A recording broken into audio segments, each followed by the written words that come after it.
Hey, did you know the Gazan Health Ministry is Hamas controlled? Probably because the corporate media constantly remind us of this. In fact, if you've been consuming the establishment press, you'd be forgiven for thinking its official name is the Hamas-run Health Ministry. This isn't a coincidence. Those at the top of corporate news organizations are directly ordering their editors to insert the phrase whenever referencing Gaza and the mounting death toll from the Israeli bombardment. Take CNN CEO Mark Thompson, for example, who did exactly this, instructing his staff to always remind readers that the health ministry is supposedly Hamas-run. The clear implication being that anything it says, especially about death tolls, is unreliable and cannot be trusted. So according to numbers we have from Gaza's Hamas-controlled health ministry, close to 20,000 Palestinians have been killed during the first 75 days of Israel's military offensive.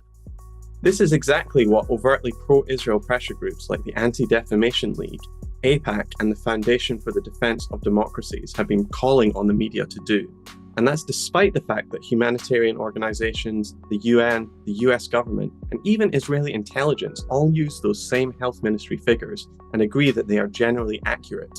So, why undermine the health ministry like this? The whole point is to downplay Palestinian suffering and whitewash Israeli crimes by 1. Connecting doctors and ordinary Palestinians more generally with Hamas, and 2. Casting doubt on the figures coming out of Gaza, implicitly suggesting that they're inflated. By conflating doctors and nurses with Hamas, media are implicitly planting the seeds of doubt in readers' minds. Maybe it's not as bad as it seems over there. Maybe hospitals are legitimate targets after all, and maybe all those corpses we're seeing are fake.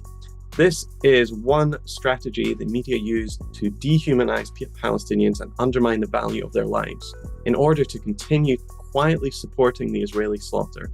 My advice? Turn off your TV and stop relying on corporate media altogether, or at least start reading between the lines and critically analyzing what you're consuming. For more, follow Mint Press and Behind the Headlines.